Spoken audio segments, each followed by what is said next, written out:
Hello everyone. Before I start tonight's story, I just want to mention that this is not an original work of mine.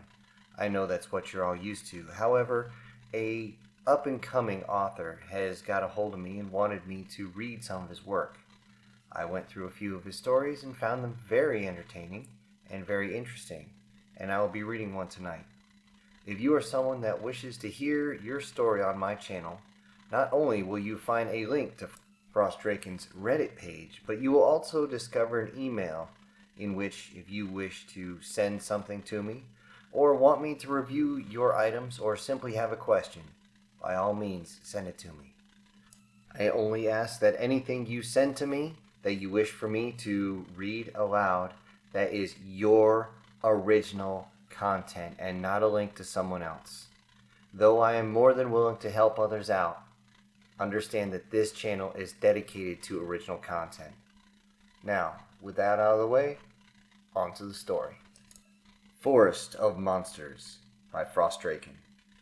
Heidi ran.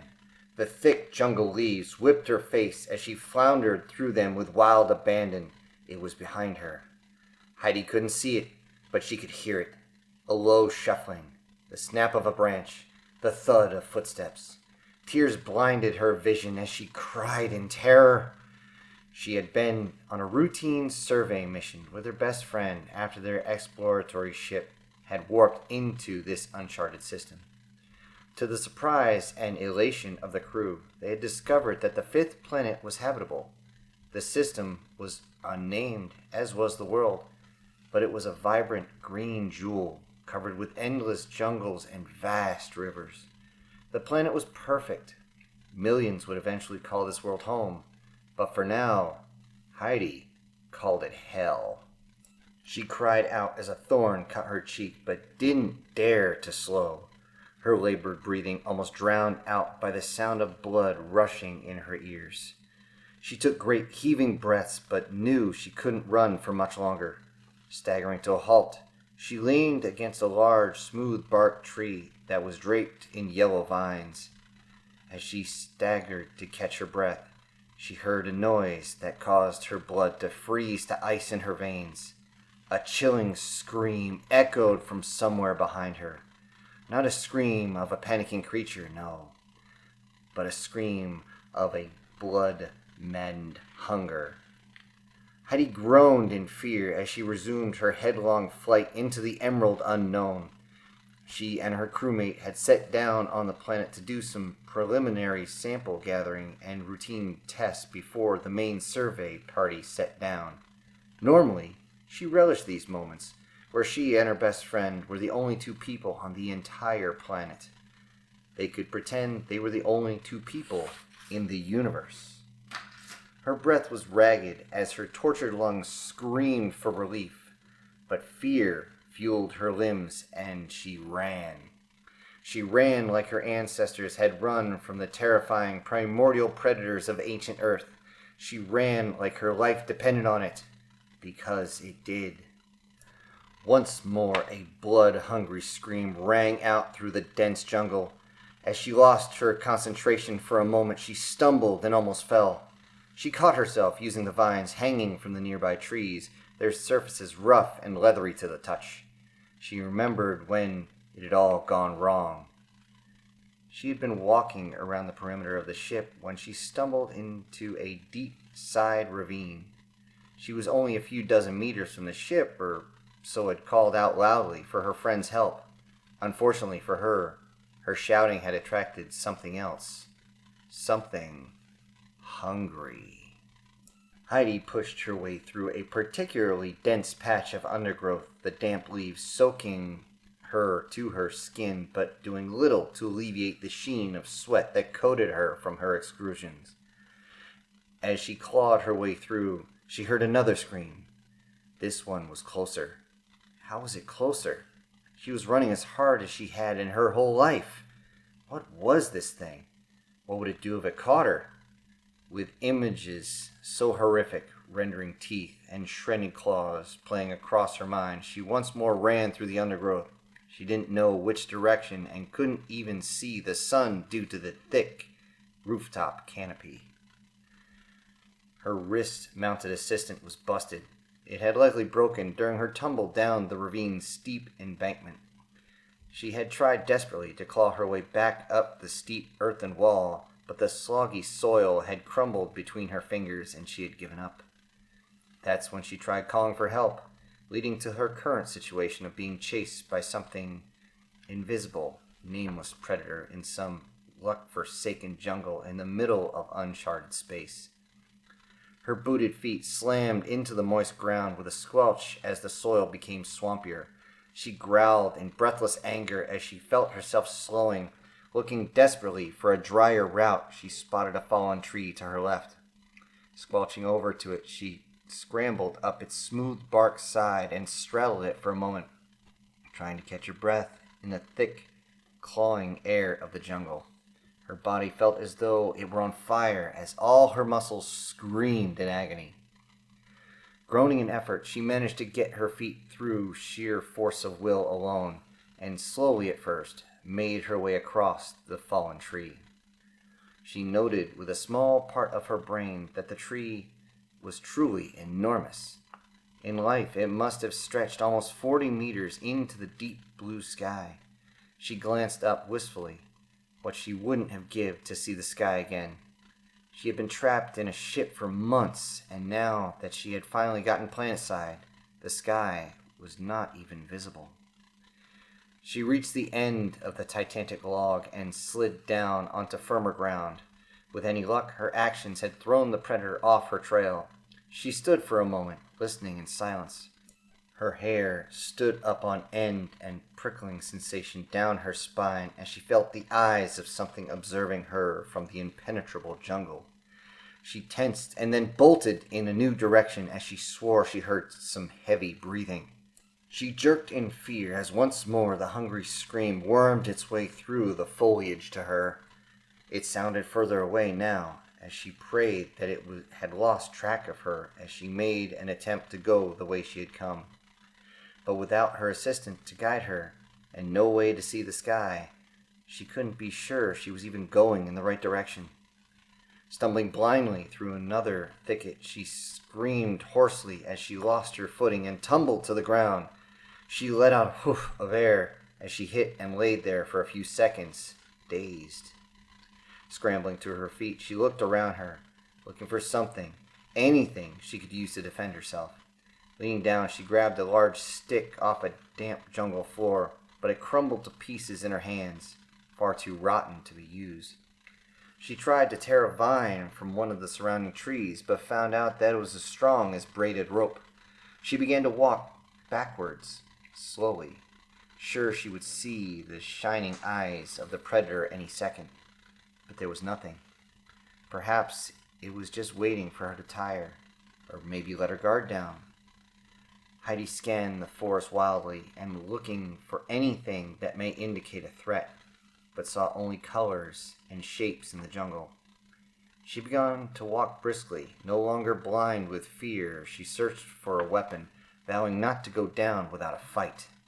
She stumbled as her foot caught on a protruding root as she was busy looking for something to defend herself with. As she fell, she put her hands and winced as she fell onto her wrist in a bad way. She felt the jolt roll painfully, and she tried to keep from crying out.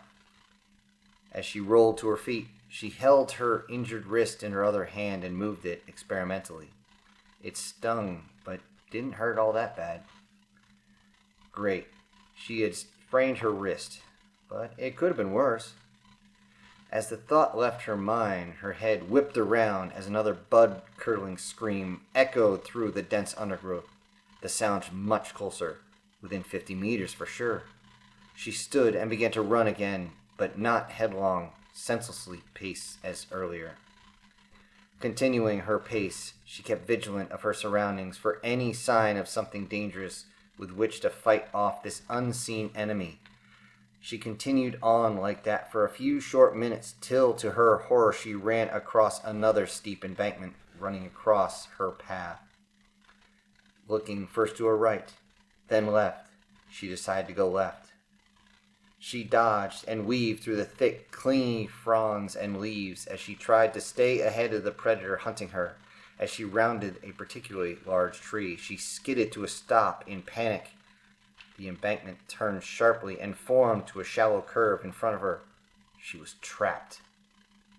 She started to make her way she had come, but stopped dead as she saw her pursuer for the first time. It was large, about the size of a motorcycle. It had 6 long legs made for running and jumping that ended in wicked claws that made for slashing and jumping. Its head was wide and blunt. A salivating mouth was opened and revealed jagged tusks-lined maw, like the horrific broken teeth of a huge comb. Its dark greenish-gray fur blended into the shadowed undergrowth almost perfectly, making it seem to swim in and out of sight as it stalked towards her, low to the ground as if ready to pounce. She backed up as it fixed its shining yellow eyes on hers and let loose another piercing scream. She tripped as she tried to back away and raised her arm in defense as it tensed to spring, but suddenly it raised its furrowed head and seemed to cock as if it was listening intensely for some faint noise. It rose to a standing position and screamed at something she couldn't see before she heard it. The unmistakable sound of something massive crashing through the undergrowth towards them. The predator leapt straight up in an apparent surprise and tried to flee, but was slammed into by a huge, dark blur. The new monster was heavy and large, almost impossible to make out in the dim undergrowth as it grappled with the predator.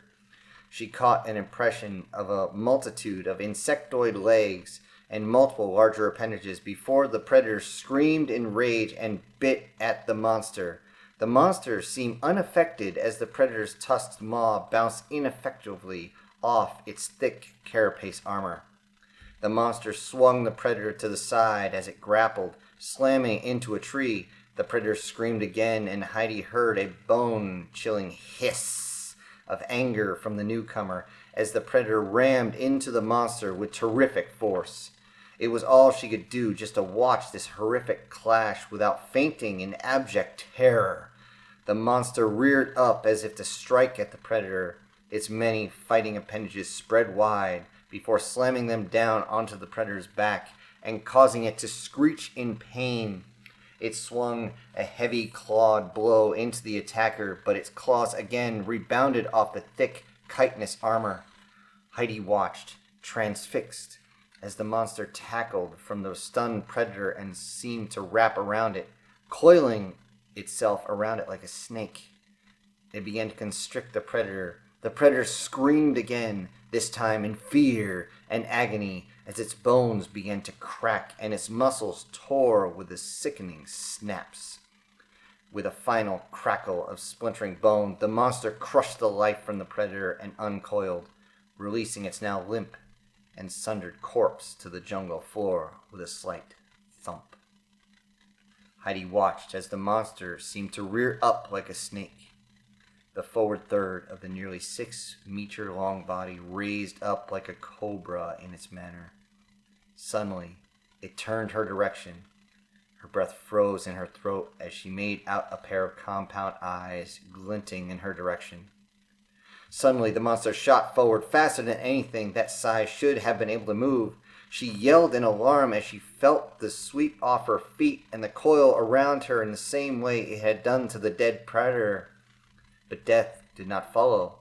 Instead, the monster spoke. "Heidi, what were you thinking? Running away like that in an uncharted planet. You could have been killed. If I hadn't been able to follow your personal beacon, you might very well have been," she heard the monster say from beneath its heavy coils. "Sorry, Yvette. I didn't mean to run off and almost die. It was an accident, I swear," Heidi protested meekly, but in reality she was relieved beyond words for the timely arrival of her best friend. Finally releasing her from her prison of heavy coils, Yvette let her go and scuttled back a meter and let Heidi regain her bearings. Heidi brushed herself off in a mock indignation, but in reality was just trying to gather her thoughts. She stopped and looked at her friend.